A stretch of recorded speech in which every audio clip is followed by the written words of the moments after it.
ఇశ్రాయేలు మీద రాజుగా ఉండకుండా నేను విసర్జించిన సౌలును చూసి నీవెంతకాలం దుఃఖింతుడు, నీ కొమ్ములు తైలమును నింపును. బెత్లెహేమీయుడైన యెషయా యొద్దకు నేను పంపుచున్నాను.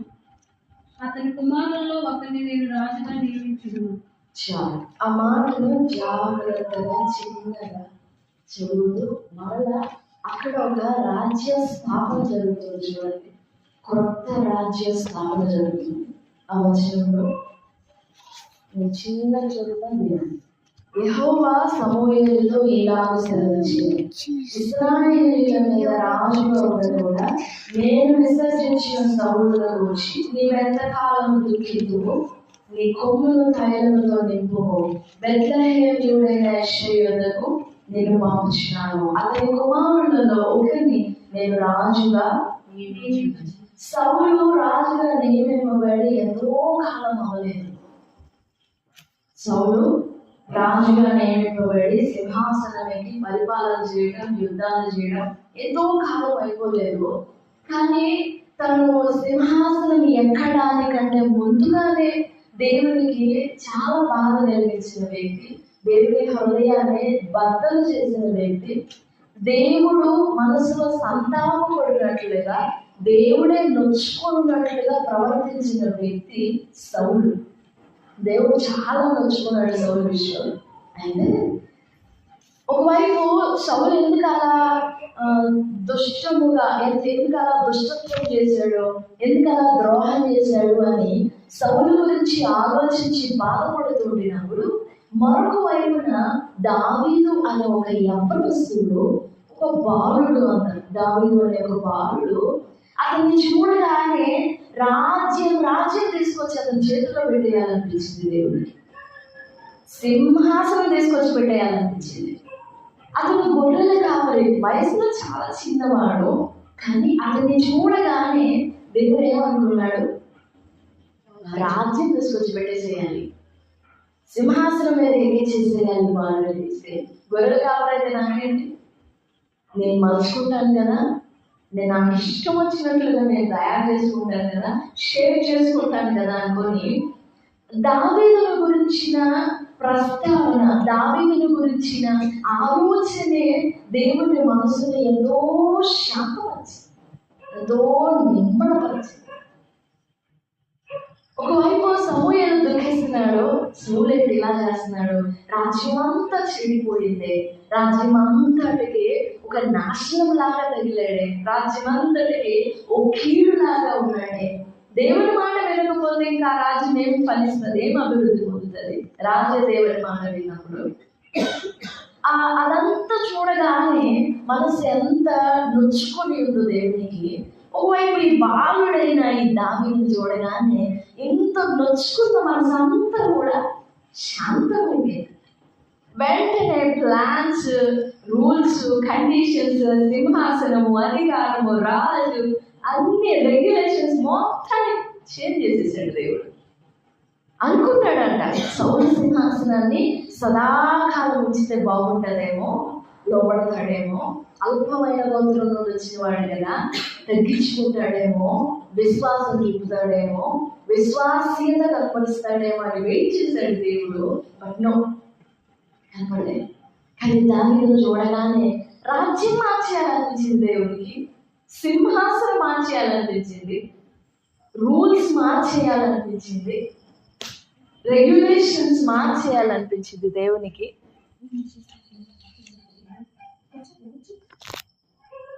అంటే ఈ రాత్రి మనం చెప్పుకునే మాట ఏంటంటే, మనల్ని చూడగానే, మన పేరు తలుచుకోగానే, మనల్ని జ్ఞాపకం చేసుకోగానే రాజ్యాన్ని మార్చేయగలడా? మనల్ని చూడగానే, అసలు మనం దేవుని మనసుకు రాగానే రూల్స్ మార్చేయగలడా? ఓ బాలుని చూడగానే రాజ్యపు పునాదులని కదిలిచ్చేశాడు దేవుడు, సింహాసనపు పునాదులని కదిలిచ్చేశాడు దేవుడు. ఆ బాలుని కోసం అంత చేయగలడా దేవుడు? నీ కోసం, నా కోసం ఎంత చేస్తాడు? ఎస్తేరు ఓ బానిస పిల్ల, ఓ అనాథాంధ, ఓ అల్పమైన ఒక కన్య, ఓ యవనస్తురాలు. ఆఫ్టర్ ఆల్ అందం, ఎందుకంటే ఆమె వెనక ఎలాంటి అథారిటీస్ లేవు, ఎలాంటి ఫ్యామిలీ బ్యాక్గ్రౌండ్స్ కానీ గొప్ప గొప్పవి ఏం లేవు ఆమె వెనకాల.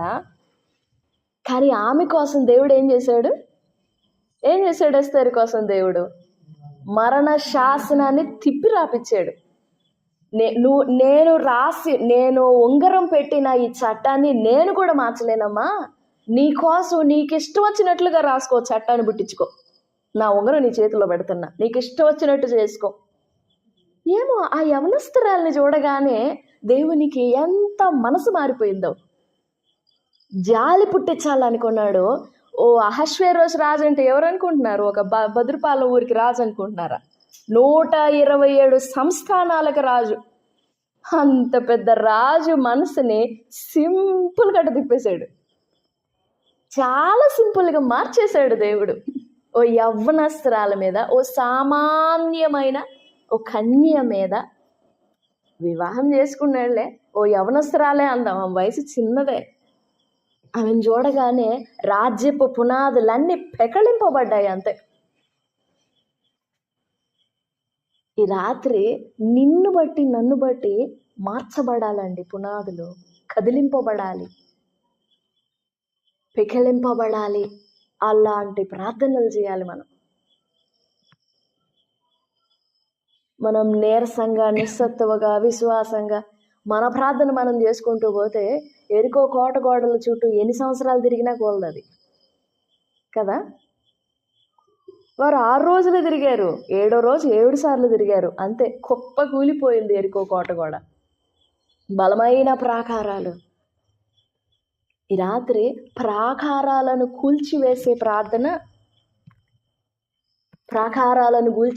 ప్రార్థన, దేశపు పునాదులను కదిలించి వేసే ప్రార్థన అంటే దాంట్లో మాటలు ఉండడం, తీయని మాటలు, అర్థవంతమైన స్టైలిష్ మాటలు, కొత్త మాటలు ఉంటాయని కాదు. హృదయంలో నుండి వచ్చే భావం ప్రార్థన, యథార్థ హృదయంలో నుండి, నీతితో నింపబడిన హృదయంలో నుండి, పవిత్ర హృదయంలో నుండి, నిష్కళంక హృదయంలో నుండి, శుద్ధమైన హృదయంలో నుండి వచ్చే ప్రార్థన. ప్రాకారాలనేంటి, సింహాసనాలేంటి, రాజులనేంటి, ఎంత పెద్ద సామ్రాజ్యాలనైనా కానీ 127 సంస్థానాల పర్షియా సామ్రాజ్యం కంటే గొప్పదేం కాదుగా మంది. గొప్పదా? కాదు కదా. మన దేవుడు చేయగలడండి. మనం అలాగనే ప్రార్థన చేయాలి, ఆయన సామర్థ్యాన్ని బట్టి ప్రార్థన చేయాలి, మన సామర్థ్యాన్ని బట్టి చేయకూడదు. ఆయన ఎంత సామర్థ్యం కలిగిన వాడో, ఎంత శక్తి కలిగిన వాడో, ఎంత అధికారం కలిగిన వాడు, ఆ అధికారంలో నుండి ప్రార్థన చేయాలి మనం, ఆ సామర్థ్యంలో నుండి ప్రార్థన చేయాలి మనం. అప్పుడు కదిలింపబడతాయి భూమి పునాదులైన కదిలింపబడతాయి, ప్రాకార పునాదులైన కదిలింపబడతాయి, రాజ్య పునాదులైన కదిలింపబడతాయి, సింహాసనాలు కూడా అట్లా కుప్ప కూలిపోవాల్సిందే. దానికి బెస్ట్ ఎగ్జాంపుల్ దావీదు. చాలా 30 సంవత్సరాల వయసులో వచ్చాడు సౌలు రాజ్యంలోనికి. సగం వయసే దావీద్ది, ఇంచుమించు అటు ఇటుగా సగం, 30లో సగం 15 to 17 వేసుకోండి. ఈ దావీదును చూడగానే దేశమంతా మార్చేయాలనిపించింది దేవునికి, రాజ్యం మార్చేయాలనిపించింది, సింహాసనం మార్చేయాలనిపించింది, రూల్స్, రెగ్యులేషన్స్, కండిషన్స్ అన్నీ మార్చేయాలనిపించింది. నువ్వులే, ఆల్రెడీ ఒకడు సింహాసనం మీద రాజుగా ఏలుచుండగా మరొకని తల మీద కొమ్ము తైలమును పోయటానికి వీల్లేదు, మరొకరిని అభిషేకించడానికి లేదు. కానీ దేవుడు పంపిస్తాడు, లే, ఎంతకాలం దుఃఖిస్తావు, నేను విసర్జించిన వాని కోసం, నీ కొమ్మును తైలముతో నింపుకో, నేను ఒక వ్యక్తిని చూపిస్తాను, నేను ఒకరిని నాకు రాజుగా, నాకు కుమారునిగా చేసుకుంటాను, రాజుగా నియమిస్తాను, వెళ్ళి వాని మీద నీ తైలము గుమ్మరించు, వాడిని అభిషేకించు అని చెప్తాడు దేవుడు సమూయేలుతో. ఈ రాత్రి మనం అలాగుండాలి, మన ప్రార్థనలు అలాగుండాలి. రాజ్యపు పునాదులు, ప్రాకారాలు, ఎంతటి సింహాసనాలైనా కానీ, సింహాసనాలు అయితే మనకేంటి, మనకంటే తక్కువే అదంతా. ఎందుకంటే మన రాజు, ప్రైజ్ ద లార్డ్, మన రాజు సర్వాధికారి అయిన వాడు, సర్వ చక్రవర్తి అయిన వాడు, ఎస్ అంటే ఎస్ అనాలి మనం, అంతే. నో అంటే సర్వలోకం నువ్వు అనాల్సిందే. ఆయన దగ్గర మనం బేరం మాట్లాడాల్సిన అవసరం లేదు. అయ్యా చెయ్యయ్యా చెయ్యయ్యా చెయ్యయ్యా అని అవసరం లేదు. విశ్వాసంతో వేడుకోవాలి, దేవా చెయ్యండి. రెస్పెక్ట్గా అడగాలి, దేవా చెయ్యండి. మీ వాగ్దానాలు ఇవిగో, మీ కార్యాలు ఇవిగో, మీ సామర్థ్యం ఇదిగో. గుర్తులేదని కాదు, జస్ట్ మనం ప్రార్థన చేయాలి, ఆయనకు జ్ఞాపకం చేస్తూ ఉండాలి. ఆయనను విశ్రమింపనీయకుడి అని ఉంది వాక్యం. మనం అలసిపోయి దేవుడు అలసిపోయాడేమో అని రెస్ట్ తీసుకోకూడదు, మనం రెస్ట్ తీసుకోకూడదు. దావీదును చూడగానే చూడండి, ఓ బాలుడిని చూడగానే రాజ్యపు పునాదులన్నీ కదిలించేయడం, అసలు ఏంటది? ఎంత మాత్రం దావీదైతే ఇష్టం ఉంటే, ఎంత ఇష్టం ఉన్నా మాత్రం నిన్ను బట్టి నన్ను బట్టి పరిస్థితులు మార్చబడాలి. అంతటి ప్రార్థన చేయాలి మనం. ప్రభు సన్నిధిలో వేడుకున్నాం, దేవా నేను అంతటి ప్రార్థన చేయాలి, నాకు అలాంటి సత్తువ దయచి, నా ఆత్మలో అలాంటి సత్తువ దయచి, అలాంటి బలం దయచి. నాకు ప్రాకారాలను కూల్చాలి, ప్రాకారాలను కట్టాలి కూడా. శిథిలమైపోయి పాడైపోయిన ప్రాకారాలను కడతారు మీరు అన్నది వాక్యం. సో మన దేశం విషయంలో మనం చేతులెత్తాలి. దేవా మీ తట్టు మా చేతులు ఎత్తుతున్నాము, మా పక్షంగా నిలబడండి, కార్యం చేయండి. మీ జ్ఞానం కనపరచండి, మీ సామర్థ్యం కనపరచండి, మీ బలం కనపరచండి, మీ అధికారం కనపరచండి అయ్యా అని ప్రభు సన్నిధిలో వేడుకుందాం. దేవుడి మాటలు మన వినికిడిలో దీవించును గాక. ఆమేన్.